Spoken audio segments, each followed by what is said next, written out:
What's up, rock stars? It's Rox coming to you today with a review for Pose. I always have to give y'all Pose. Season 3, episode 4, you guys. So let's get to it, shall we? All right, you guys. So this episode is all about Pray Tell. Seems that his AIDS condition is getting worse. He's starting to have the night sweats. We've all heard about how horrible those night sweats can be. He wakes up 2:20 in the morning, has to change his sheets because it's so bad, only to sweat them out again and have to change them again. He's doing that nightly. He's not getting any sleep. Goes to the doctor, and Judy says that there are some swollen parts on his neck that he was concerned about. And she says, yeah, it looks like it's swollen lymph nodes. And when the doctor comes in the room, he tells them that it is AIDS-related lymphoma. There's not really nothing they can do about it. He says, we can't get chemo. The doctor said, yeah, you could have chemo. It would kill the cancer, but it would probably kill you as well. Okay, your body can't take that. So, no, we can't do chemo. It's pretty much, this is it. Well, how much longer does Pray Tell have to live?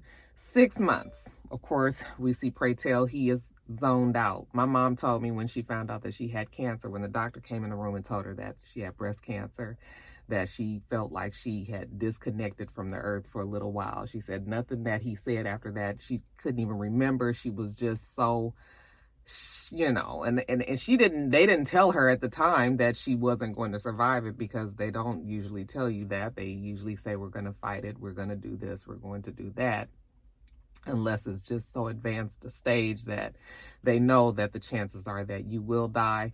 But even not knowing that she was going to pass, she said she still felt like, I'm sure many of you who have been diagnosed with that, with cancer, probably could say the same. So I'm looking at Pray Tell, I feel sorry for him. Judy and Blanca are sitting there talking. You know, Judy said that doctor's bullshit. We're going to get a second opinion. But Pray Tell he knows that this is it. You know, he said that he knew he always had, you know, limited time on this earth. He didn't know how limited it was, you know, so he's got to go, and he's got some things that he needs to take care of in these next 6 months. You know, he knows that his friends around him, his family around him love him, you know, his new family, but he's got to go home, and he's got to forgive some people, and he's got to tell those same people that he loves them as well. So he's on his way to Pittsburgh, you guys. He's on the bus. When he gets home, I'm assuming he's on his home street, he has a flashback of when he used to jump rope out front with his friends. There are 2 girls today, present day, who are out there jump roping. So it reminds him of, you know, back when he used to jump rope as well. And then we hear his mom like, Prayerful, is that you? I said, okay, Prayerful is his name. So Pray Tell is just the shortened version of Prayerful. That lets you know how much mama's into the church, okay? Yes, mama is him. She's so happy to see her boy. How long are you here? He says, as long as you'll have me. Okay. So yeah, come on in this house. You know, it's the aunties coming over. So his mom is being played by Anna Maria Horsford. His aunties are Jack A. Harry and Janet Hubert. I said, look at Janet. Come on. You better get you a job, girl. Look what happens when you make amends with Will Smith. You start getting them roles. I'm not mad. Okay. Good for her. So anyway, those are his aunties and his mother. And they're your regular average black aunties from back in the, I'm going to say what this is, 90s. This is early 90s. Any aunties from any time. They're all the same. Jack K plays she probably is the younger, the sweeter aunt. Okay. And then we have Janet, who is the more God-fearing, you know, holy roller, extremely into the church, quite judgmental, that type. All right. And then of course his mother is just, she is an ever-loving Christian, you know, who believes in her God. So anyway, they happy to see him. But if you here to ask for money, Jack A was like, only got $50. That's all, all I can give you. He says, no, he's not there to talk about any money. He's there to talk about the health. Okay. And the mom was like, you got sugar? Nope, no sugar. What is it then? Okay. Asthma, sickle cell. He would know that before this moment, but no, it's not any of those. He says there's no easy way to say this, but he has AIDS. And of course, when he tells them that, they react just how you would expect them to react. They cannot believe it. They are shocked. No mother wants to hear that her son has AIDS. Okay, not even HIV, but full-blown AIDS. He says he's been having it for 6 years. He didn't want to tell them because he didn't want to burden them unnecessarily. So, because he's been okay all this time, but now it's getting to that point. Yeah, so like I said, they're upset. The mom gets up and walks out. And, the Janet, she is like I said, she's the extremely for real church going, she starts praying. And he says he don't need no prayers right now. Okay, he needs their love. Now, they knew that he was gay. He had already come out of the closet, so that wasn't a surprise to his family. But, this AIDS news has shocked them. The aunt says that whatever he got, that is not okay. That's not godly. Whatever you done chose for your lifestyle is not godly. God made you in his image, but anything else that you done decided to do, that's your choice. But he's trying to explain to them he didn't choose to be gay. This is how he was born. This is how their God made him. So this is what it is. He even goes so far to say as the church is what pushed him to where he is to this day. This is probably why he has the disease, because he did a lot of things, in the closet, probably wasn't being the best choices, just trying to live his life, but still wasn't living it out in the open. So, yeah, Jack A, she tells him, that she loves him, that she's going to be with him all the way to the end, that he can depend on her. He ain't got to worry. Janet tells him that she's going to be there for him as well. I'm sure that's the best way she knows how. I'm sure church will be involved, but she says she got to go because she has rehearsal. You should come with me. We got a new pastor. Oh, really? She said, yeah, you know him. And then he says, who's that? And she says, Vernon Jackson. And he says, you have got to be shitting me. And she was just like, oh, you know what? The Lord forgives. All right, come on. Let's go on down there. So they go down to the church and he's sitting in the pew while Janet's up there with two members from the choir. They're practicing. It's beautiful, you guys.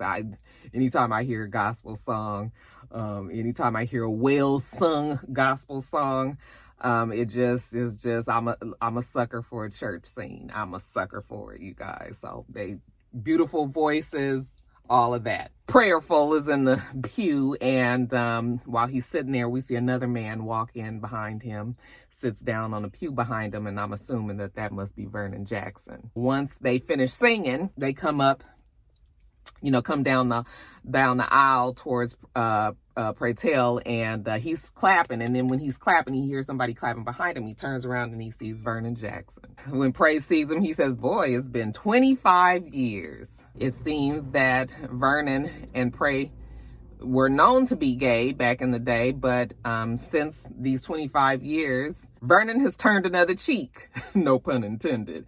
And now he is in a heterosexual marriage with a girl named Ebony. And Pray Tell was like, you married my best friend from high school. She knows all the details of everything that we did. And Vernon says, yeah, he knows that, but you know what? He repented and he changed his life, and now he's happily married with Ebony. Okay, he's not ashamed of the relationship that he had with Pray Tell. It's just that's not his life anymore. Well, Pray Tell is trying to explain to him that you can't just wipe away something like this. You are a homosexual in a heterosexual marriage, and that's only because the church basically has cast aside homosexuals. That's why Pray Tell is in the predicament that he is in today. Vernon says it's not too late for salvation, and Pray Tell says it is too late for him because he's dying. And Vernon says, well, how? And he says, you already know. Then Vernon tells him to come over for dinner that night. I said, what? Now, this is a little strange. This is weird. This whole thing is weird. First of all, this conversation that they having in church. I mean, we all in the middle of the but we all in the middle of the sanctuary. Like, can we at least go to the pastor's office before we talk about all of this? Well, but whatever. He invites him over for dinner, and Pray Tell was like, yeah, no, that is not a good idea. You asking for way too much. So I'm just sitting there listening to this conversation between the two, and I was like, well, it look like they on two separate pages. All right. Might even be two separate books. But for whatever reason, Vernon Jackson wants Pray Tell to be around. Pray Tell leaves there, goes back home, and his mom is sitting in the sitting room. She's reading her Bible, highlighting, and he's trying to talk to her. You know, do you want to talk about it? And she says, there's nothing to talk about. She said, I knew you was going to get that disease once you told us that you were gay. He's trying to lighten the mood. He tells her how he's going to dinner with Ebony and Vernon over at their house. And she was like, don't you go over there starting no mess. Vernon Jackson, for whatever he's done in the past, he's been a benefit to this community. He's done a lot for all of us, especially me. You know, when I was here, you know, and he was like, well, what was wrong with you? And she was like, I mean, I was always worried about you and what you were doing in New York and what was going on with you. This is when we get on the conversation about, now you guys remember, was that last season? Yeah, I think it was last season, or maybe the season before last, when he, when we found out, I think it was last season, when we found out that his mom's boyfriend or husband, whatever he was, he had also been in a relationship with that same man, forcefully as a young boy, but then he grew to somehow in his mind believe that he was in love with this man, and so he was carrying on a relationship. It was very twisted and sordid and a whole bunch going on there. Okay, yet and still he was a young child. He was a minor. He was taken advantage of. So he confronts his mom about that and says, you know, that you knew what was going on. I told you it was my truth, and you basically ignored it. And she said that, I mean, really, honestly, all that she really said was that she needed a man, and he was there. And, you know, even with that going on, she just kind of overlooked it because she needed a man. So she did not listen to her child at all. And that's what she did. But don't worry about it. Pray tell, that was 20 years ago. Okay, you need to let the past lie. And he just says, okay. Isn't it something how you could be so into church? You could be so into the Lord, and you could be living that lie, something so serious as this that has happened to your child, and you just tell them to just let it go because it was 20 years ago. Yeah, I don't think so, Mother. Now we get a flashback to when Pray Tell and Vernon were an item, okay, when they were young, when they were teens. We see a young Pray Tell up in the pulpit, singing with the choir, leading the choir, has a beautiful voice. Once he's done, he is approached by Vernon. He says, you want to walk home with me? And he says, sure, I'd love to, you know, but first they got to pick up the hymnals in the church and whatnot. So, you know, they cleaning up around the church, and then they meet up together and they're just talking. Vernon tells him how much of a beautiful voice he has, and Pray Tell, you know, was just like he loves singing for the Lord. And you can tell they got stars in their eyes. They speaking real closely. They're actually upstairs in the upstairs pews. And, you know, things get a little hot and heavy and they start kissing. Right when I'm not sure if that supposed to be his mother, or was that supposed to be his aunt? I think it was the aunt, but they don't never really say. It doesn't really matter. But anyway, she sees them. And she says, prayerful, or she says something like that. She calls their name, or whatever she does, she stops them. Okay. But like I said, it was known that these two were gay in the church. I guess it was just one of those things that wasn't spoken on. But anyway, back to present day, Pray Tell is actually over at Vernon and Ebony's house. I was just like, oh, so you still went? Like, what is going on here? This is so weird, you guys. But I'm sticking to the story, right? Okay. So he's sitting there listening to their well-behaved, well-mannered, smart children. They're all quoting verses and saying things at the table, you know, and Pray Tell is, you know, how we're supposed to be when we see kids doing things like this. Like, oh, look at you. Isn't that something? While they're sitting there talking, Reverend Vernon gets a phone call. Okay. And of course he is a pastor. So it seems that one of the elders, one of the sisters in the church is, you know, doesn't have much time left. So he has to go over there. So he's going to leave Pray Tell and Ebony there. You guys, you know, don't do anything I wouldn't do. I said, you ain't got to worry about that.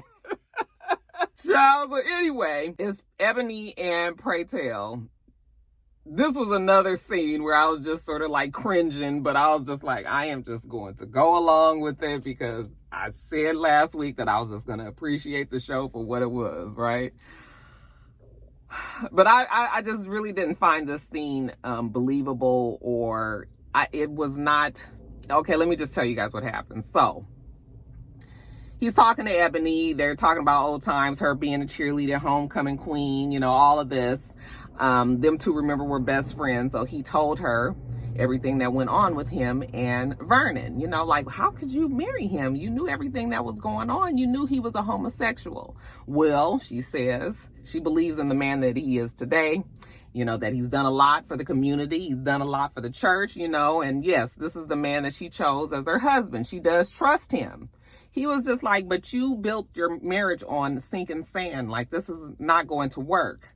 Well, she kind of knows that she maybe didn't make the best choice, but maybe you can help him out. And this is the part that I had a problem with. So she, as a heterosexual, strong Black woman, I'm assuming, she is actually sitting there, and she tells Pray Tell that she knows that, you know, they had a relationship back in the day. She sees how he still looks at Pray Tell. You know, the reason why there's such a large age difference in her two children, like 5 years, is because her husband wouldn't sleep with her. And she's at her wit's end, you guys, and she needs to know how to sexually satisfy this man.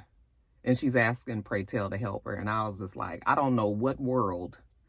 I honestly don't know what world that something like this would happen. As a proud Black woman sitting there talking to this gay man who had a relationship. Now, it's one thing, you got to accept the fact that your husband might be bisexual or maybe just be straight, flat out homosexual.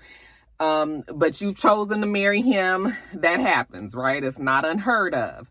But I don't know many Black women, if I know any, that will actually ask a homosexual man to show them how to please their husband. It's just too much pride in, I would think, most Black women to do something like that. You know, so I'm sitting there listening to this conversation. I was like, this is so not realistic. And he was like, are you asking me to, tell you how to do that? Like, no, you can't do that. You don't have the right parts, basically, that your husband is attracted to. The conversation was a mess, and I was disappointed. And I know that a lot of people love the fact that it's, you know, he's a great actor. So he's able to pull off these kind of scenes, but the writing was so unrealistic, you guys. I had a problem with it. No straight Black woman is asking their husband's ex-gay partner to give them tips on how to satisfy their now husband. It was, So anyway, you guys, let me just get back on. Let me get off my soapbox. So Pray goes outside. I'm sure thinking about the conversation that he just had with Ebony.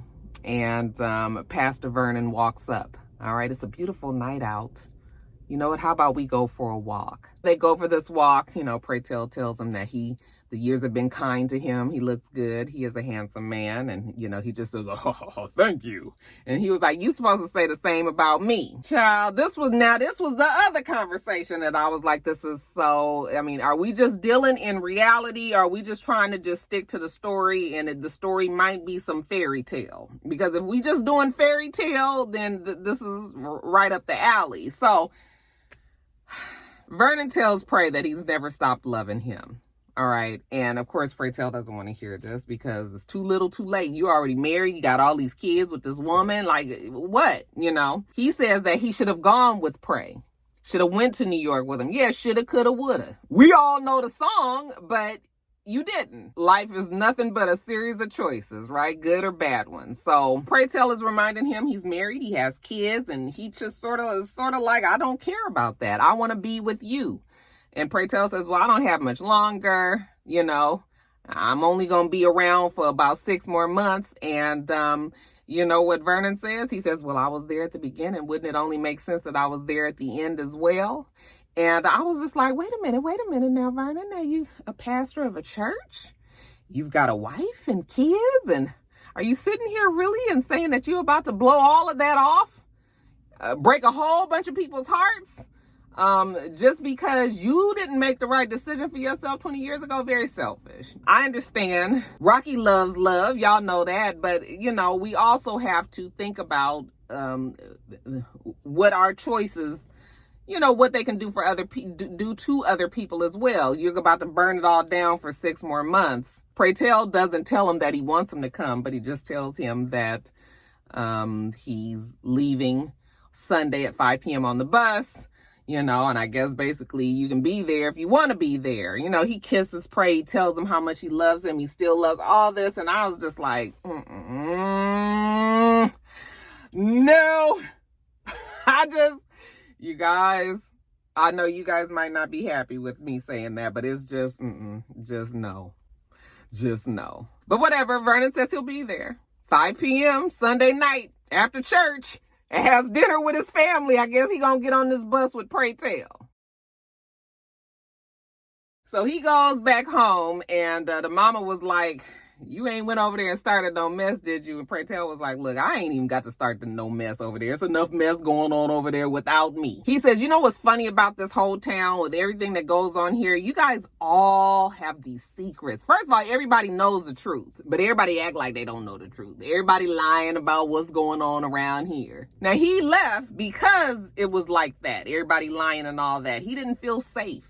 You know, the shit that was going on with the mama's boyfriend or husband or whatever he was, like, it wasn't safe for him to go here. So, yeah, he would go sneak off to New York every other weekend or whatever. And then at some point, he just stopped coming back because what he coming back for? So he can be taken advantage of. But he's back now. He's trying to right the wrongs. He needs his mom to apologize for what happened because he did tell his mom, you know, as a mother, you're supposed to protect your child, and you didn't. And, you know, she does apologize, you guys. It's a long, drawn-out scene. She admits that she knew what was happening, that she didn't do anything. You know, can you forgive me, pray? And yes, he can forgive her, you know. But the way we really make this work is, you know, she wants him to come to church with him.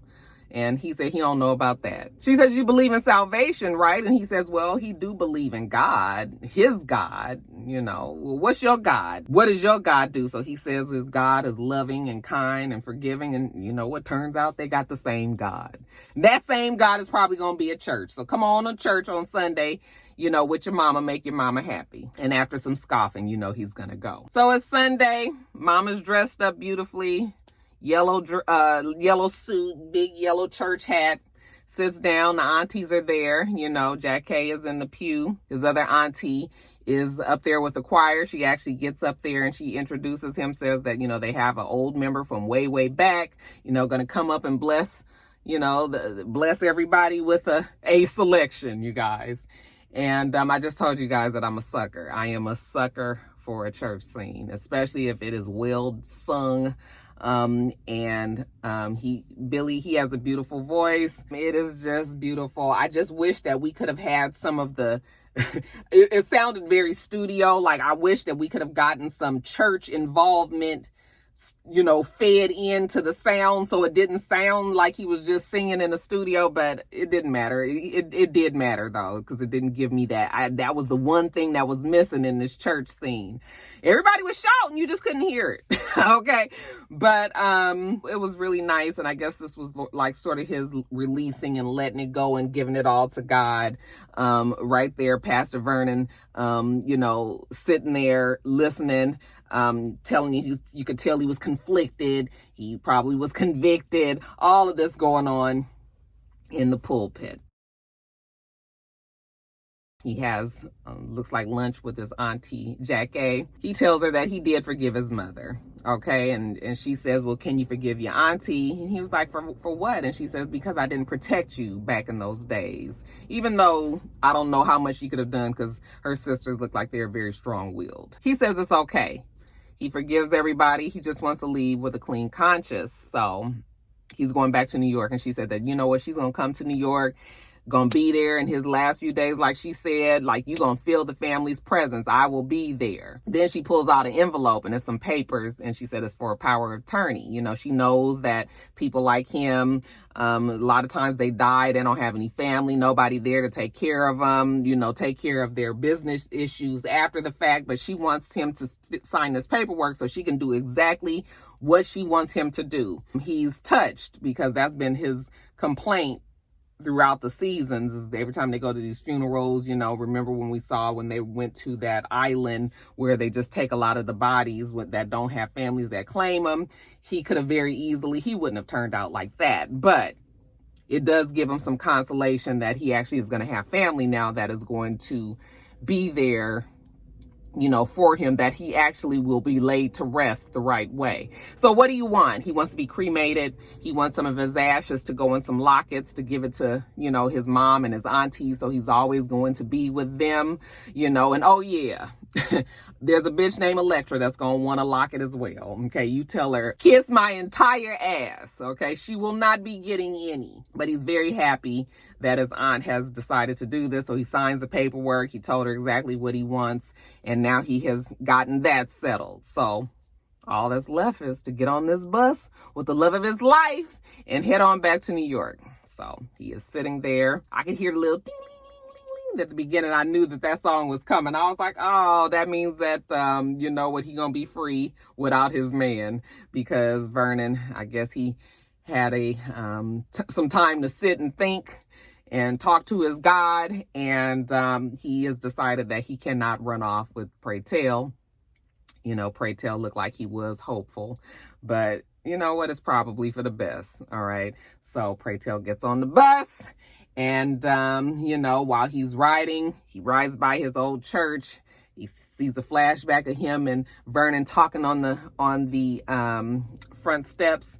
And we see a young Pray Tell looking at a Pray Tell today on the bus, kind of looking like, you know, like, where are you going? Like, what's happening, you know?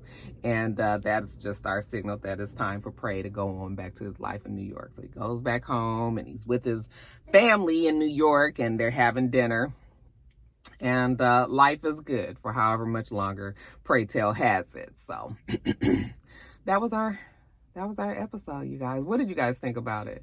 I mean, like I said, if we're going to just kind of just want to just have it be all not super realistic and just something to feel good, or you know, if you're just trying to get these emotions up and all that, then that's fine. But if we're really trying to stay truthful and what really could happen, it was not a realistic episode to me. Some parts were, and then there were many that weren't. So that's just going to be it, I guess, for this season. I'm just going to have to get used to it. But I just was like, this woman asking him to, child, I mean, unless I'm missing something, and I very well may be, I'm not up on it, you know, when women and, you know, marrying gay men and having these conversations with their ex-lovers and all that. But I just, as a black woman, I don't think my pride would let me ask another gay man to tell me how to please my man. So I had a big problem with that. But anyway, you guys tell me what you thought about the episode.